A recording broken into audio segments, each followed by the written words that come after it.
Hello, this is J. Stephen Roberts. Welcome to Real Crusades History. Real Crusades History is a YouTube channel devoted exclusively to the Crusades and other aspects of medieval history. So I got a pretty interesting question recently from a user, and the question was, the Crusades, were they good or bad for the Byzantine Empire? Now, this is a great question. I like this question because there's a lot there.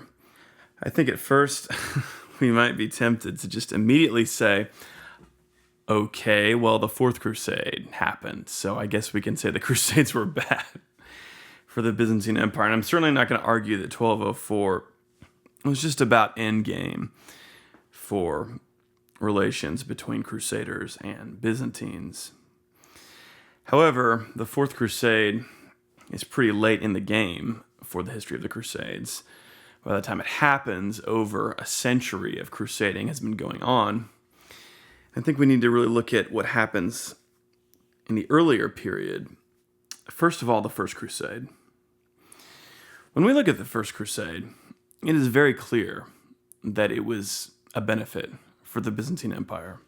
Now, I think people often forget that too, because of the Fourth Crusade, but also because of what happened at Antioch, where the Crusaders pretty much decided not to hand Antioch over to the Byzantines and gave it instead to Bohemond. But of course, we have to remember, Alexius never showed up to take Antioch. So it's kind of hard to give somebody a city when they're not there. But we look at the First Crusade. The first thing the Crusaders do, there's definitely some problems for the Byzantines when the First Crusade is passing through the first part of the Byzantine Empire. There was a little bit of raiding, not as much as is often said, and most of the leaders really were harsh with those who did raid. But overall, we have to be honest and say that the First Crusade was beneficial. First of all, Nicaea is recaptured, which is very important. It's captured pretty easily.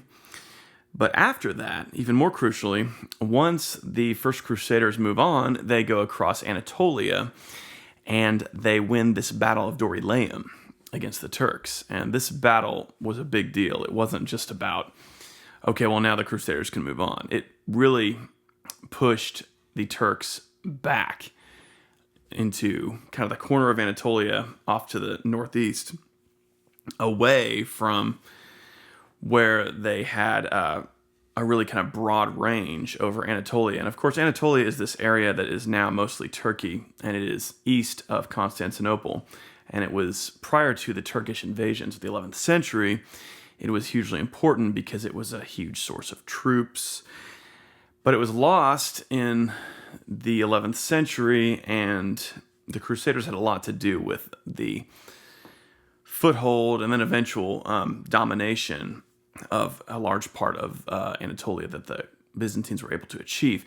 So after the First Crusaders win this battle in 1097, and they continue moving on, Alexius Comnenus, the Byzantine emperor at the time, he's moving up behind them and capturing all sorts of fortresses. And his operations are mainly on the southern coast and in the western region. And he kind of continued eastward along the southern coast and mopped up a lot of that. It's important stuff, and he won some important victories over the Turks in that process. And this is made possible by the First Crusade. Now, Alexius's job of doing that was made far more easy than it would have been had the Turks not been just so enormously defeated by the Crusaders at the Battle of Dorylaeum. And Dorylaeum was a huge, huge defeat for the Turks. It sent them flying in retreat and really left a lot of the fortresses and castles that were being defended by Turkish garrisons pretty much vulnerable, if not totally defenseless against the Byzantine army. So the next emperor after Alexius is John II Comnenus, Alexius' son. And, he's the one who was almost assassinated by his sister, Anna Comnena, who wrote a book about her father called the Alexiad, which you can still read today. And the funny thing about that book is she acts like John was this complete incompetent, evil idiot. And of course, nothing could be further from the truth. He was an outstanding emperor in the history of the Byzantine world. And thank God she failed in her plot. So John actually, really takes seriously this issue of, okay, we've got to really kick the Turks' asses in Anatolia. And he spent pretty much every free moment he had campaigning in Anatolia. And he just took out castles and cities and really beat them well into the northeast. The farther he beat them northeast, though, the harder they resisted, and especially this tribe called the Danishmend Turks, who were probably the most militarily competent Turkish group in that region. So he does that, and he comes really close to conquering all of Anatolia because of a few cities he almost takes, but he actually ends up not being able to take them because of the weather. Before that final campaign in Anatolia, he actually even went into Syria, which is something that we haven't seen a Byzantine emperor do in quite a while. And he leads an army into Syria where he forces the two northern crusader states, County of Edessa and Principality of Antioch, which were currently both being ruled by idiots, Jocelyn II of Edessa and Raymond of Antioch. Raymond, who was a relative of Eleanor of Aquitaine. So yeah, he goes into Syria with his army, and he really freaks out Zengi. Now, we all know who Zengi is. He's this important Turkish ruler who comes out of Mosul, comes to dominate a huge portion of Syria, and becomes a serious enemy for the Crusaders. And at the time that John Comnenus arrives in Syria, actually, Zengi was besieging the king of Jerusalem at a castle in the north. I believe it was either in the county of Tripoli or the Principality of Antioch, just one of those two crusader states.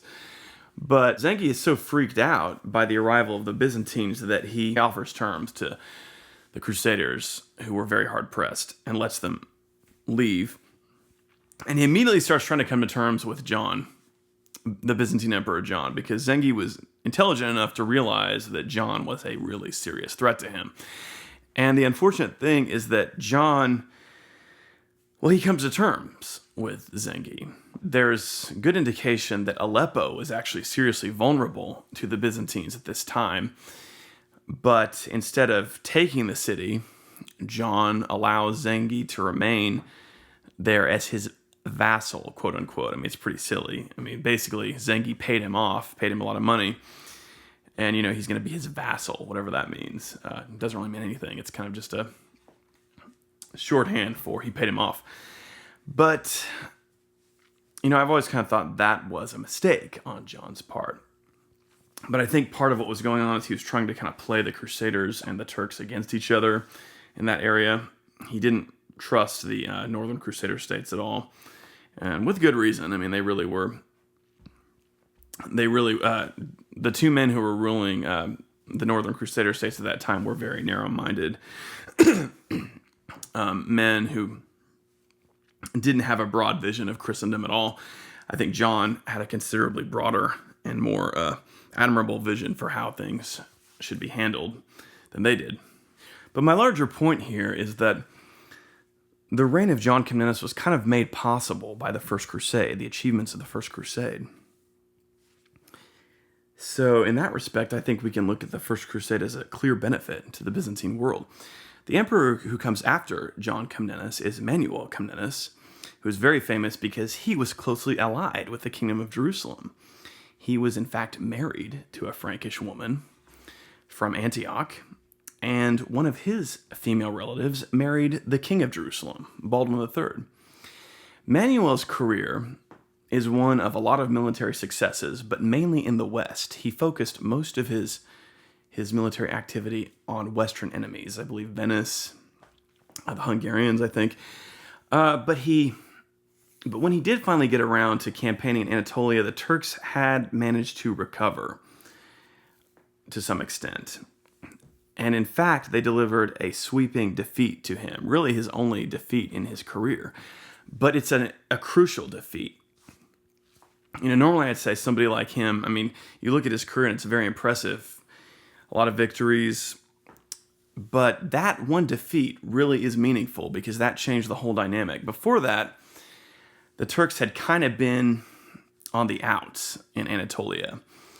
And I kind of suspect that if Manuel had really focused on Anatolia like his father did, it's possible that the Turks could have been completely destroyed there. And if the Turks had been destroyed in Anatolia, the whole history of the world would be different.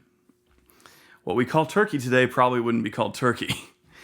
And in fact, Islam might have been seriously damaged to a point of possible non-recovery, at least to the numbers that it ended up achieving. Because what really makes the Muslim world that we know of today is the Ottoman Empire. And the Ottoman Empire originates in Anatolia. The Byzantine emperors that come after Manuel Comnenus, well, they're very bad. Let's just put it that way. The empire enters a period of serious decay. And while all these horrible things are happening, the Latins are kind of demonized by the Byzantine emperors in the 1180s. And in fact, in 1182, we have this horrible massacre of all the Latins in Constantinople, which has something to do with why the Fourth Crusade ended up happening. A lot of people forget that. But at that point, I think we can safely say that whatever benefit had been accrued by the First Crusade was pretty much lost at that point. And I'm not sure if you can blame it fully on the Byzantines or the Crusaders, but I think it's pretty clear that some of the later Byzantine emperors had a lot to do with that, especially the later Byzantine emperors from that period, that is. Now, to kind of like give another point of view, I have heard some people argue that the First Crusade actually ultimately was not as important as it might have seemed to be. The Turks were very fractious. At that point, there was a lot of infighting in the Muslim world at the time the First Crusade got going. In fact, that's one of the reasons it was so successful. At least some historians argue that.